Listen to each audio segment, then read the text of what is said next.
Welcome to the Stronger for Business podcast with Divrig Jenkins, Pete Rushmer, and myself, Bev Thorogood. Stronger for Business is a training consortium dedicated to bringing high-quality training solutions to businesses through the combined expertise of our partners.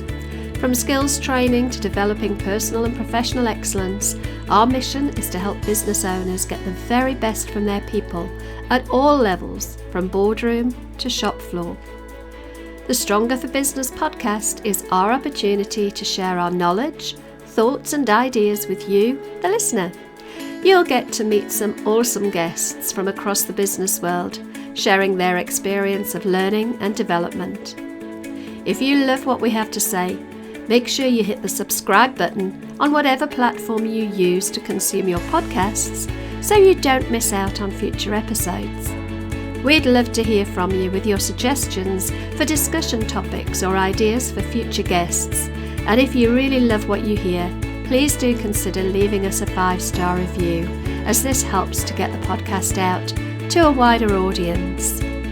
Sit back and enjoy the Stronger for Business podcast.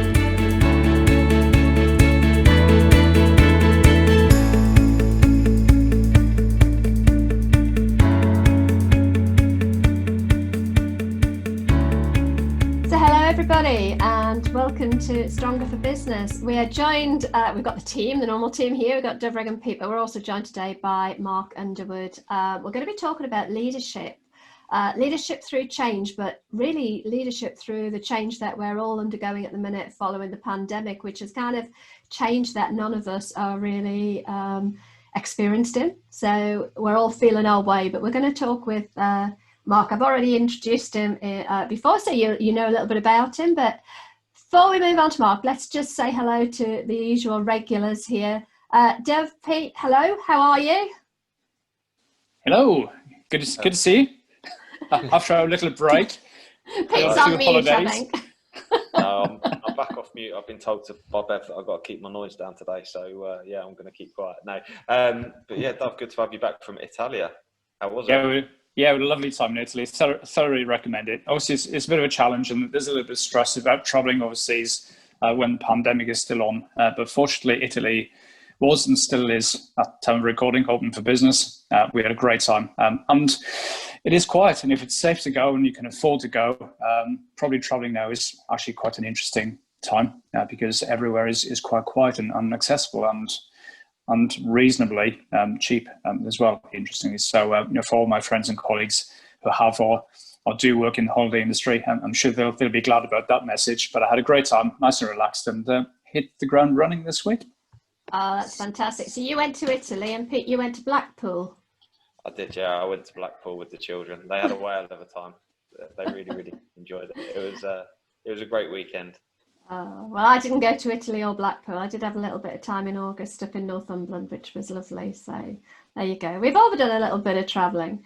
Anyway, let's introduce Mark. Mark, hello and welcome to Stronger for Business. Thank you for inviting me. It's our pleasure, absolutely. Mark, before we get into into the weeds of leadership in times of change, just give us a little bit of an insight into you, your background, your experience, that sort of thing. Okay, so my background stems from the medical device sector, where I worked for a big part of my working career. I started off in one of the big healthcare companies and then moved into working for my own business, which then eventually led me back into corporate world when I sold my business back into a big corporate called Sunrise Medical. I've got a wide range of experience from sales positions, product development, spent some time in product development, spent quite a lot of time in operations and production operations, eventually being the MD for a period of about 10 years within a big organization where we were distributing across 16 different countries. And I had those areas reporting to me directly. I then sold my my stake in that back in the early part of 2014, deciding that I wanted to do something different, and really fell into advisory work by being invited to come and help people that were in my own network.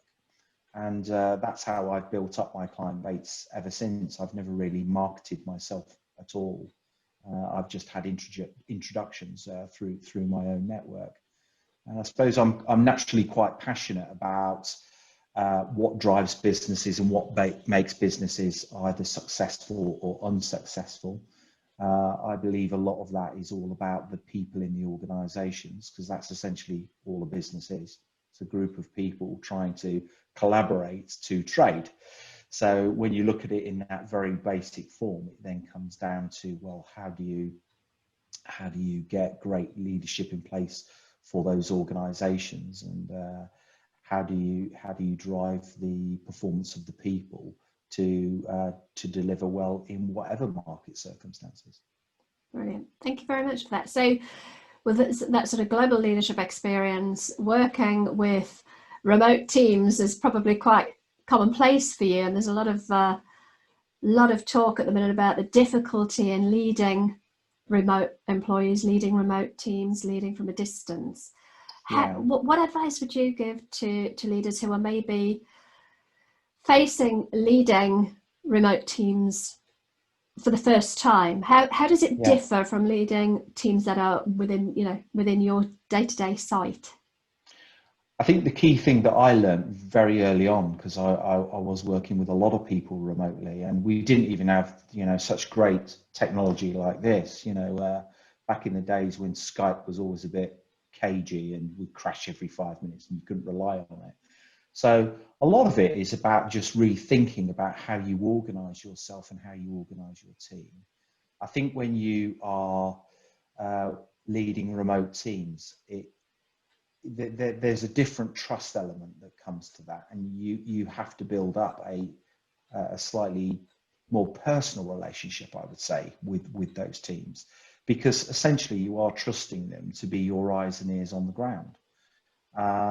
And you do need to use your softer skills far more, I believe, because once you're off a Zoom call, you are leaving them to their own devices to go and motivate and lead other people. So, if you've got a manager in say a different country who's leading that team for you, it's really important that they're motivated, they're engaged, and everything else. Because if they're not, you're not going to see that impact that they're having on the people below them. That's what you don't get to see. When you're working in say a big operational environment, if somebody isn't performing well, you'll soon get to see that, because you'll see how their team members are responding. So my top advice would always be, focus on those interpersonal bits and really get under the skin of, well, what's happening with this individual. Be mindful to where they might be, especially during a pandemic, which I've seen during the last 4 months some great examples of great leadership, and absolutely the opposite, where you get leaders who think, well, get everybody on a Friday afternoon Zoom call, give them all a kick up the backside, and it'll be fine by Monday morning. It doesn't work like that for me. And at the other end, you get some real good empowerment and great leadership, even remotely. So I think it does come down to the individual. And I think during this pandemic, I think what we'll see is people being remembered for great leadership and stepping up to the plate, not blaming others for what might be falling around us, but being very honest and acting with integrity around what needs to be done, and showing great leadership, and others that will be remembered for really poor behaviour, actually. So, yeah. Yeah, I'm going to open it up. I did put Dev on mute because there was a bit of a funny echo going on. But guys, unmute yourselves and do sort of join in and ask questions. I think it's really interesting, Mark, we were just talking about the leadership in a virtual world, because fundamentally a lot of the technical skills of leadership, if you like, they remain constant. It's the method of how we do that. I know we've had conversations before where, and I think we've spoken about the fact that working virtually will make it more obvious who the really good leaders are, but also who the poor or the weak leaders are as well.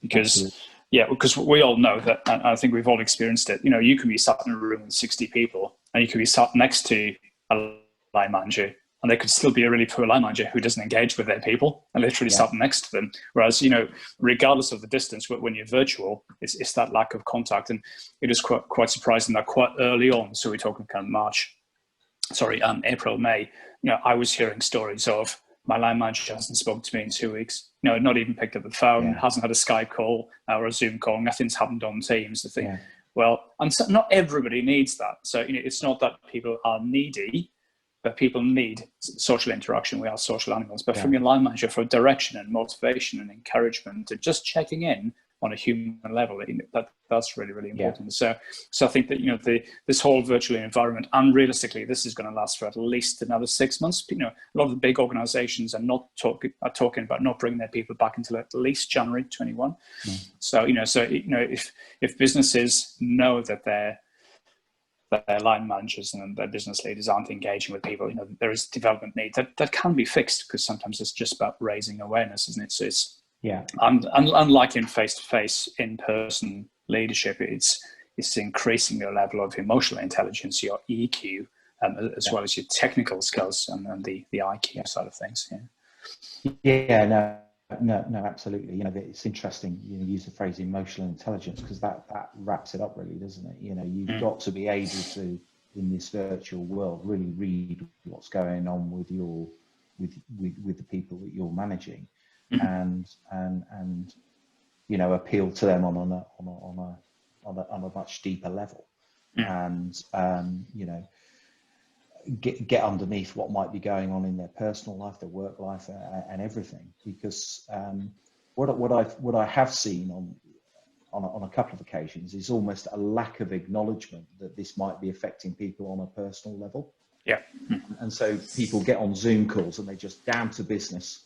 Right, guys, we've got to look at the numbers, we've got to do this, we've got to do that, and that's fine. But just checking in with people on a personal level. So how's it going with you? How's it affecting you and your family? What's happening with your team?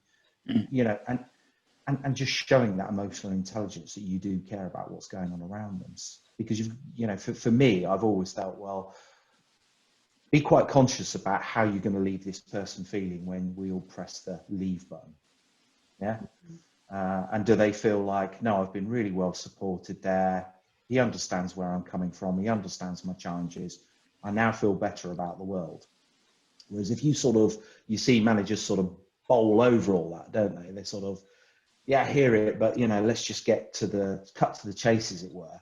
Then you leave that individual with all those, those feelings of, crikey, I still don't feel any better about where we might be going or what might be happening, and they're stuck with that then. Pete, anything you want to add? Yeah. So I was going to take it a little bit away from the cultural leadership and a bit more towards the strategic leadership. So what would you suggest at the moment, Mark? Obviously, it'll be horses for courses regarding different businesses.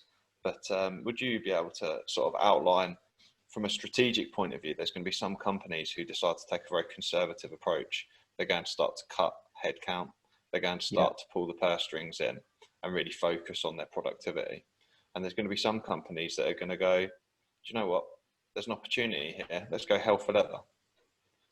How, from a leadership point of view at the spearhead of that organisation, how do you think that they should approach that, and what sort of strategy they should take, depending on, obviously, quite a lot of variable factors depending on how their business is performing?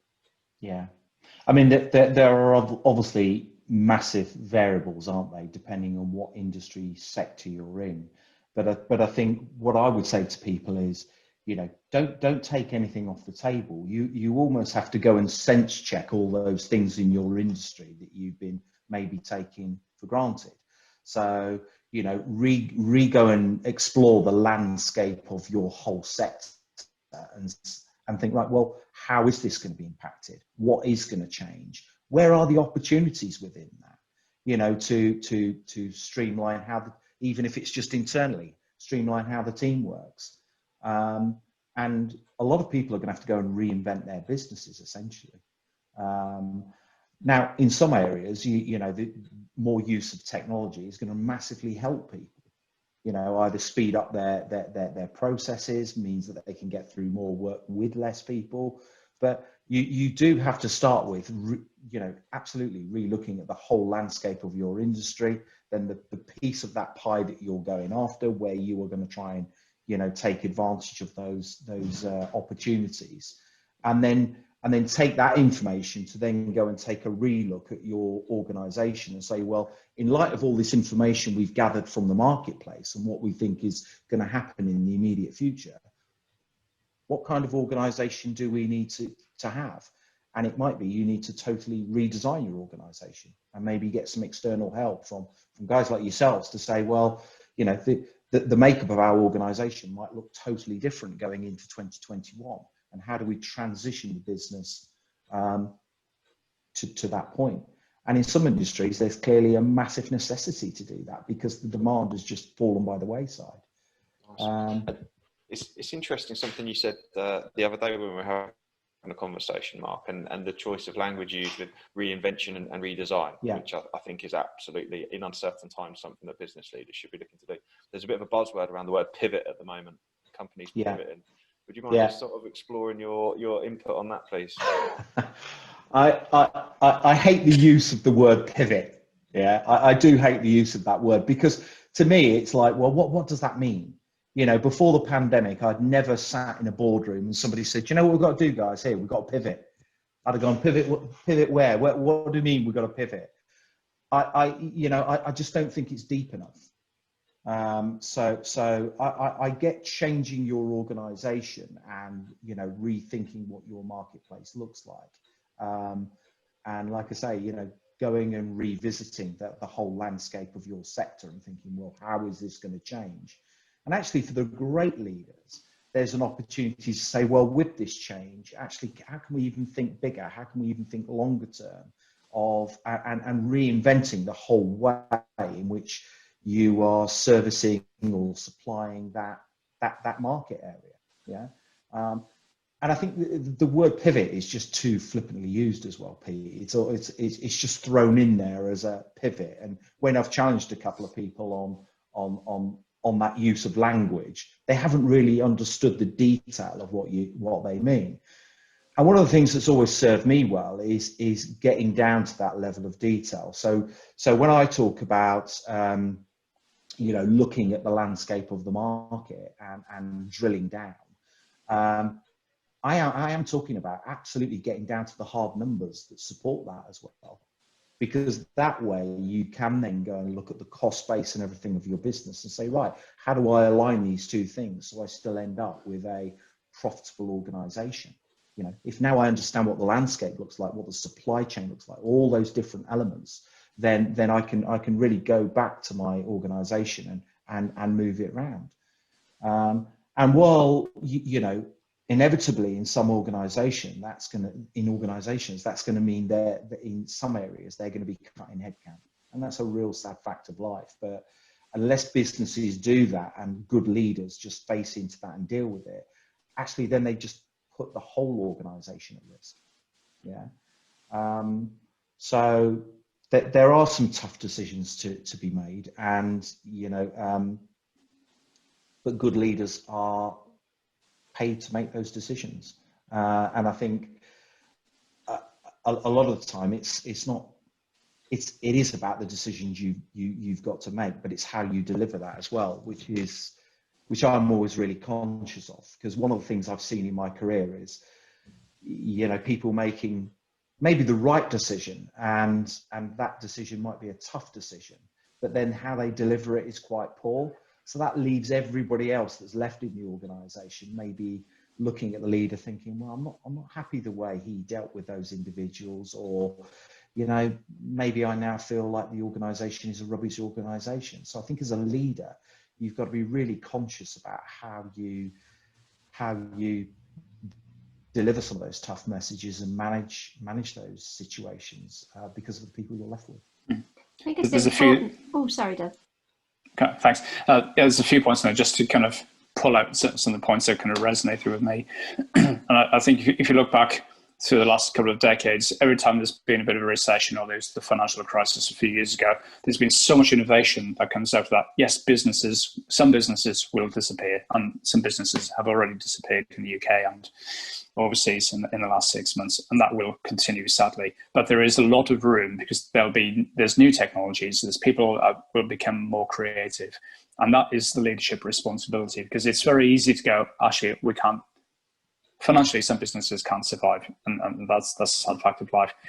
But I think, like you were saying earlier, it's rather than just losing their good people really, really quickly because they've got to reduce their cost base. It's reassign people's roles. There are a lot of creative people at all levels within the organisation. So, yeah, like I said, it's actually deciding what is it that we now need to do, from a product or a service perspective, but actually what's the design of our organisation, and I'll actually offer people different roles that maybe better meet their capabilities as well, rather than swinging the axe to the organisation, as we all know happens during tough financial times, and losing good people, and then those good people go to other organisations and make those organisations really successful.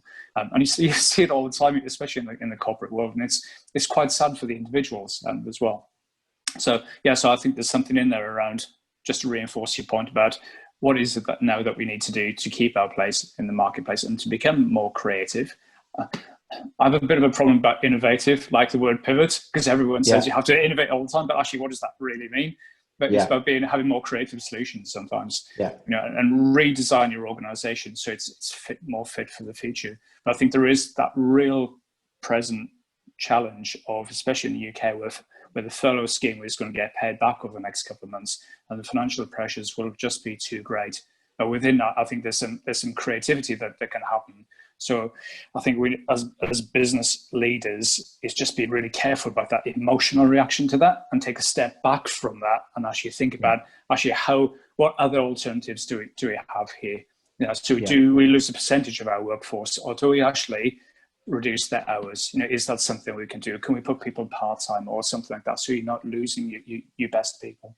There's a lot of alternatives, I think. Sorry, Beth, over to you. And good leaders should be exploring all those alternatives, and not actually leading with emotion.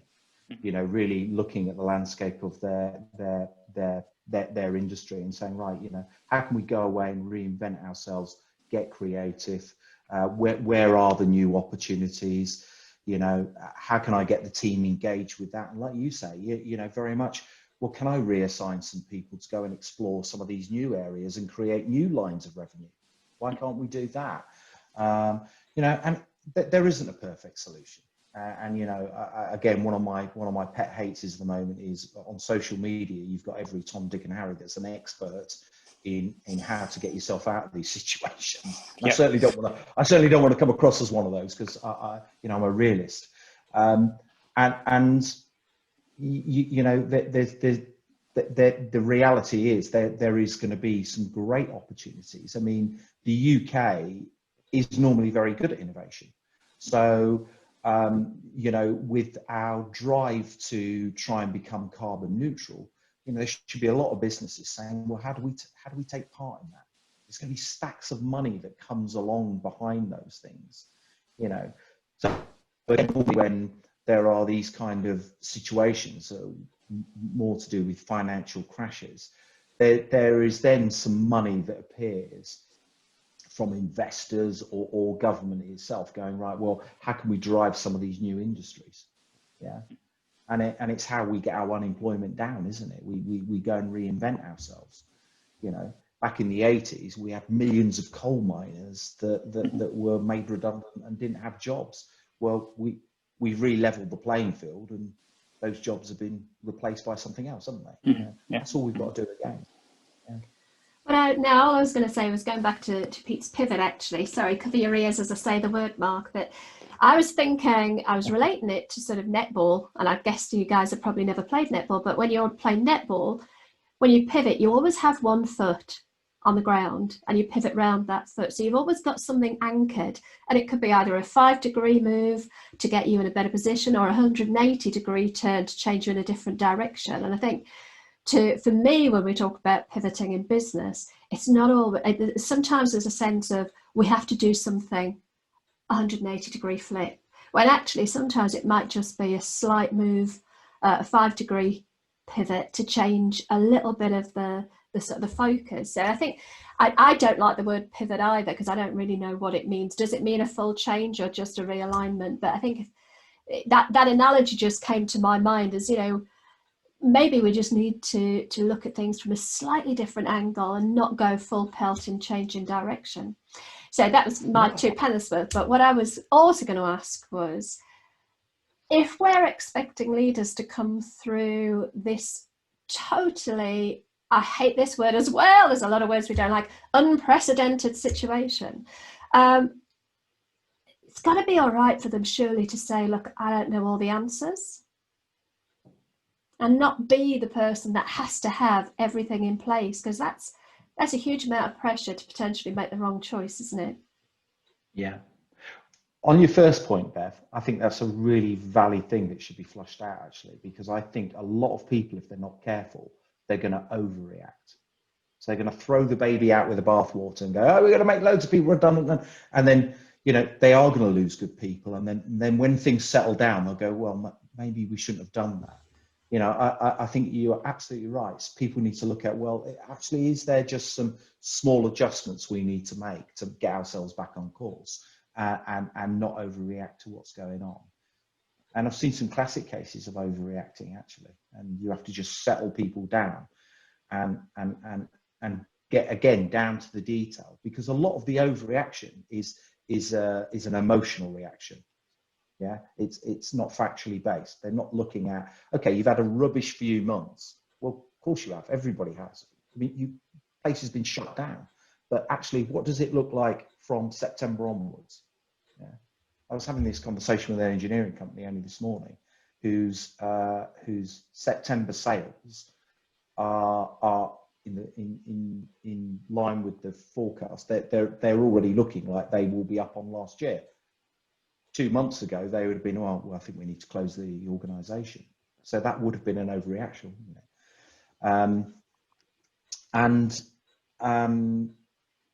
I think on your second point, for me, being a good leader, it is all about being the guy who's quite happy to say, I haven't got all the answers, but what I'm really good at is finding people that have got those answers. I used to, as an example, I used to take people around one of our production sites. I'd be giving people a bit of a tour. And I remember once somebody saying to me, so where did you train as an engineer, Mark? I said, I'm not an engineer.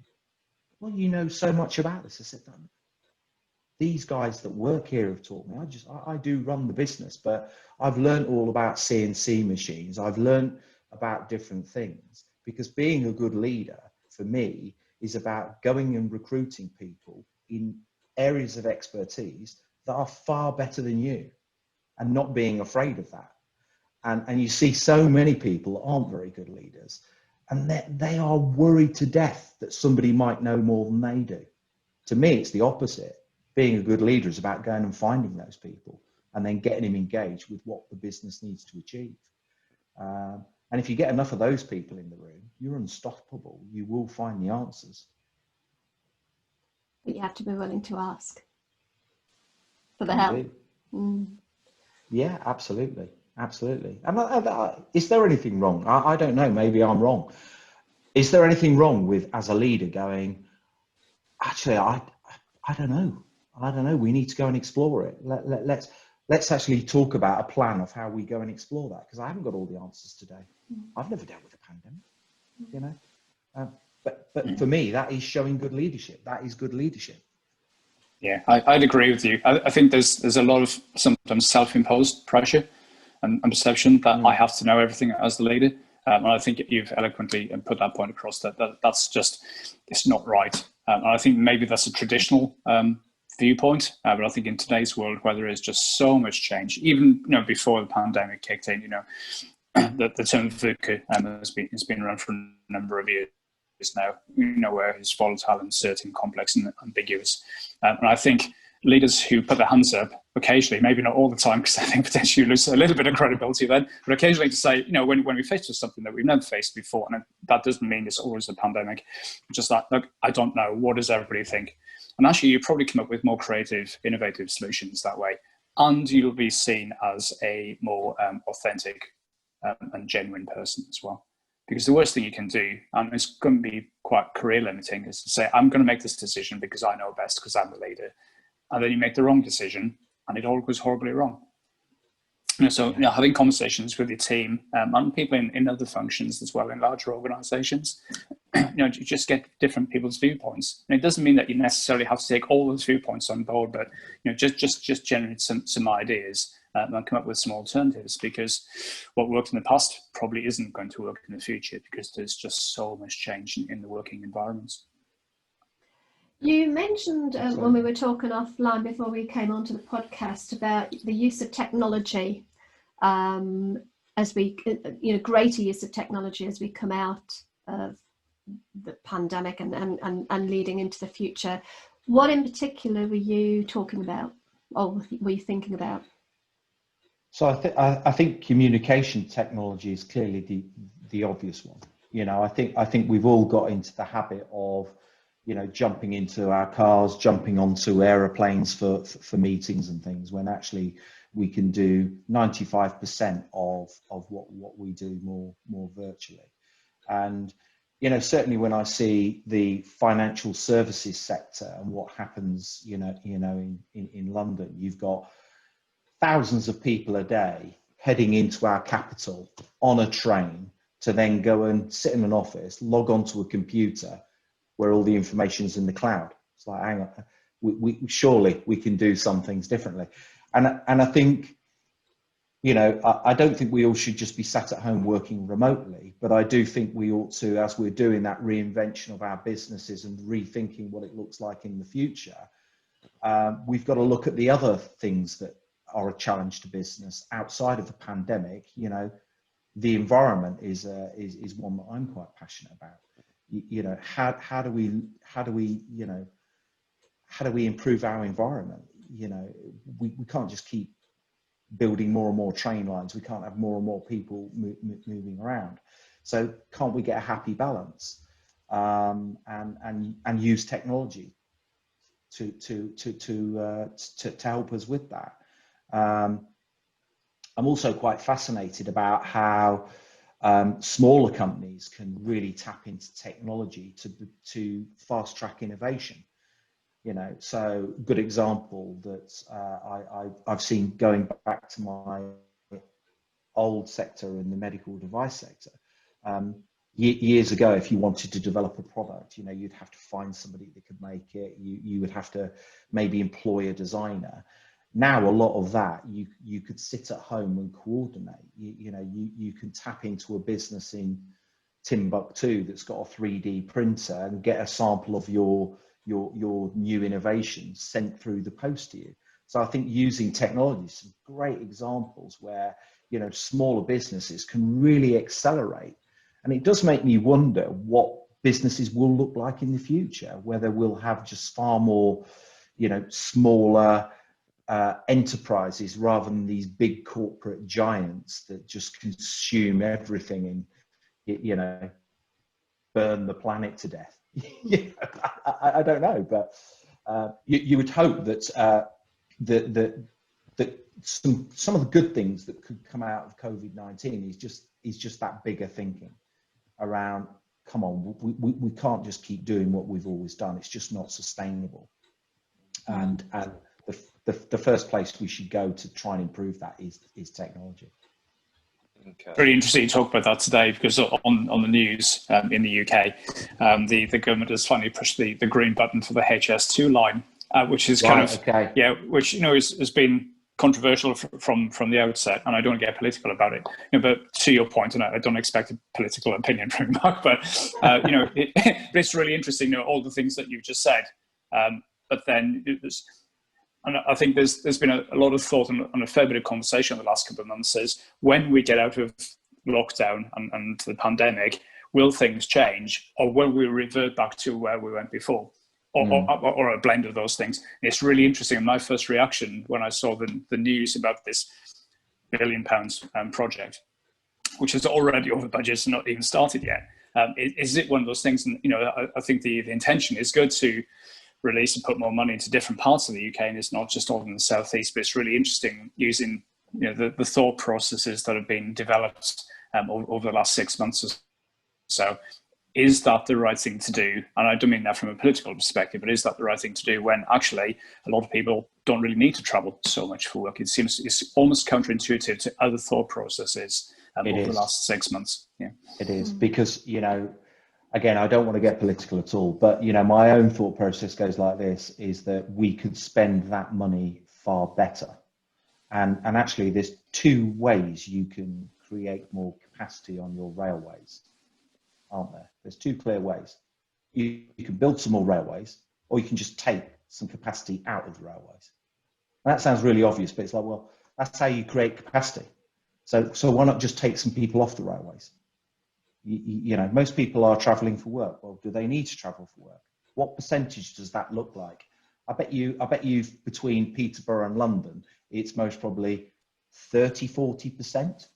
Because all those people are not going to work physically in factories making anything, are they? They're going to work at a PC in an office, right? So if you could take even 30% off the railways, because you've just steered people to, well, even if you want to go into the office a couple of days a week rather than 5 days a week, you would get your 30% gain, wouldn't you? So quite quickly.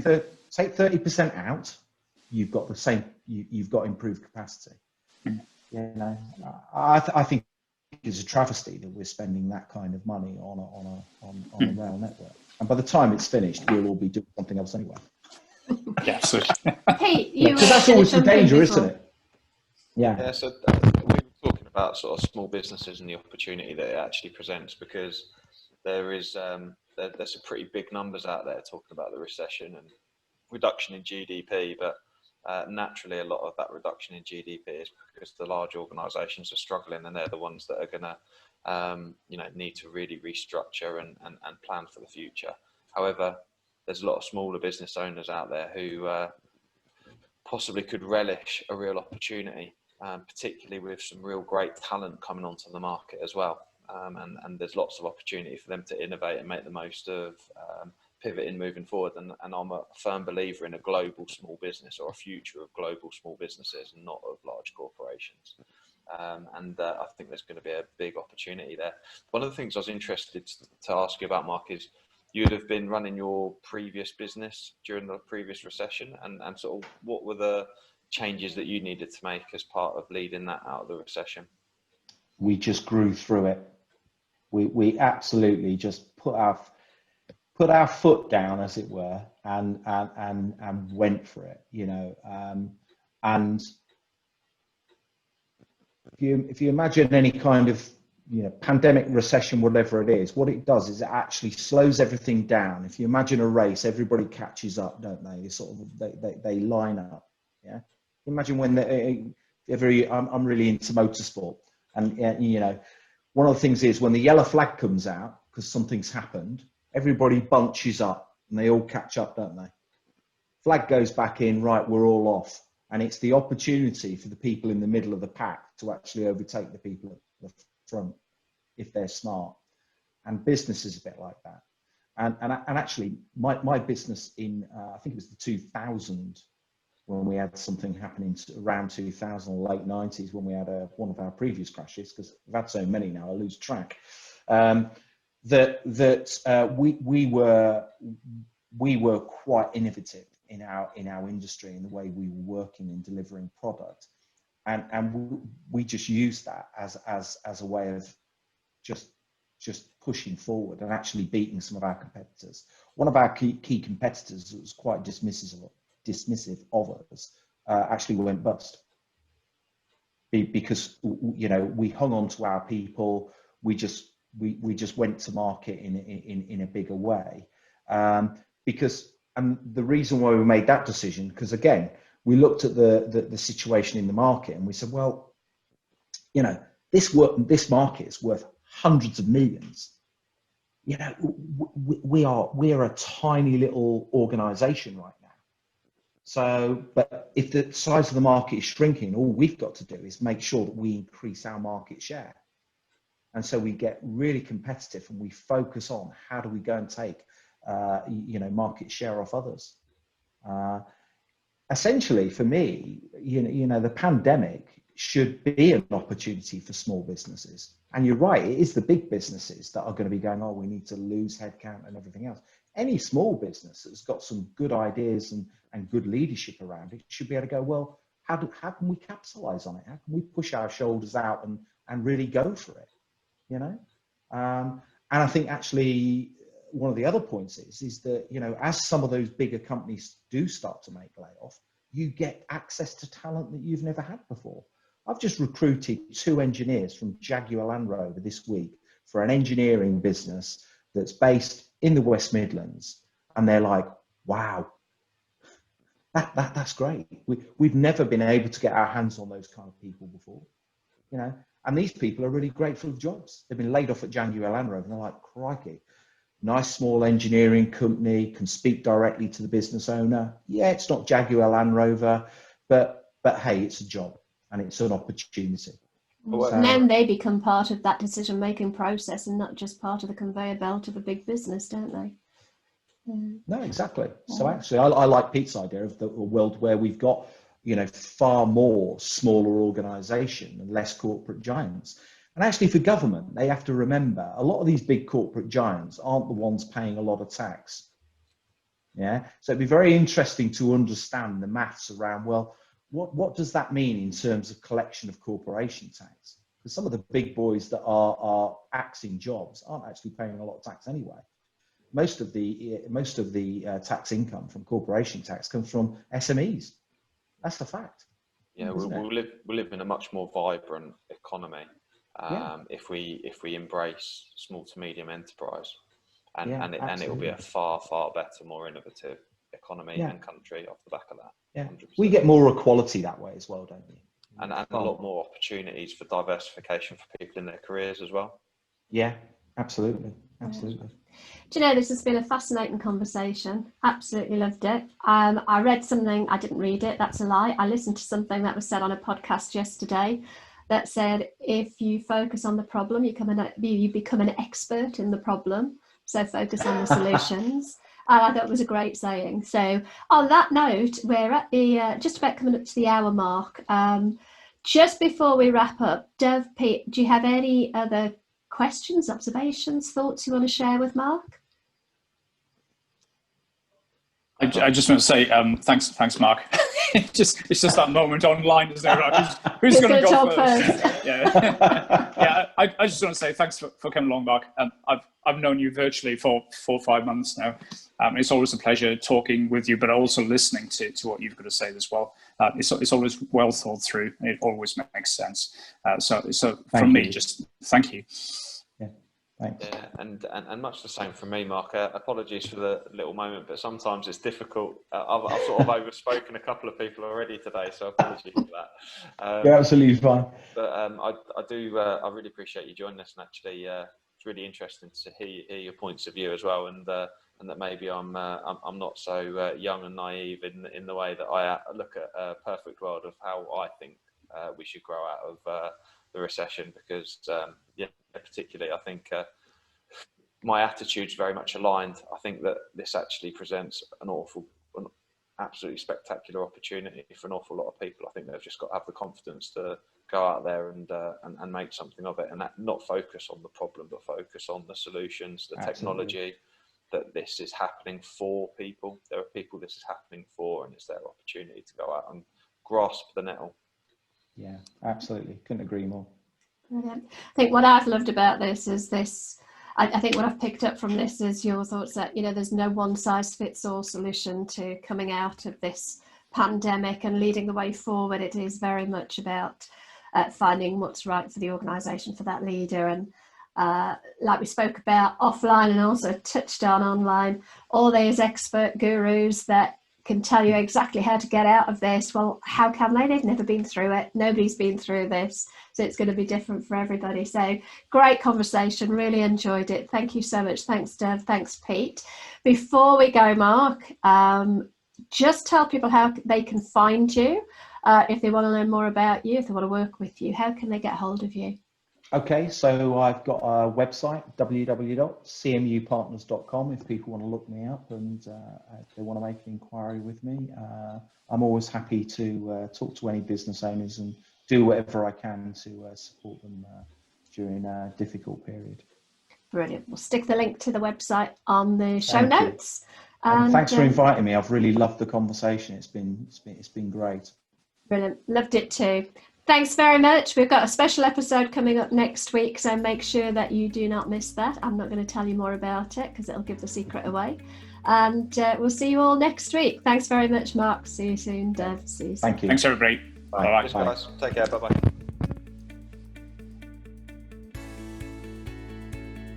Thank you for joining us on the Stronger for Business podcast. A final thought before we go. In the words of Henry Ford, anyone who stops learning is old, whether at 20 or 80. Anyone who keeps learning stays young.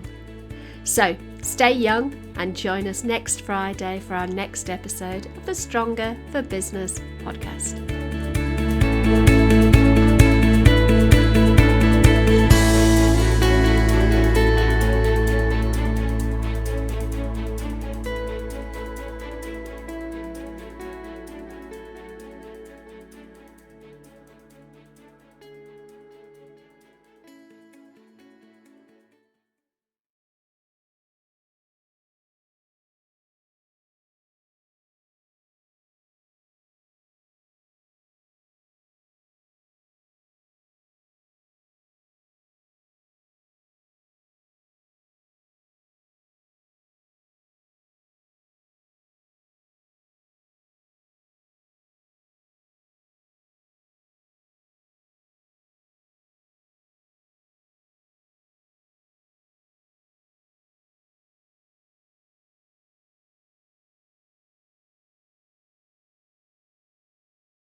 Thank you for joining us on the Stronger for Business podcast.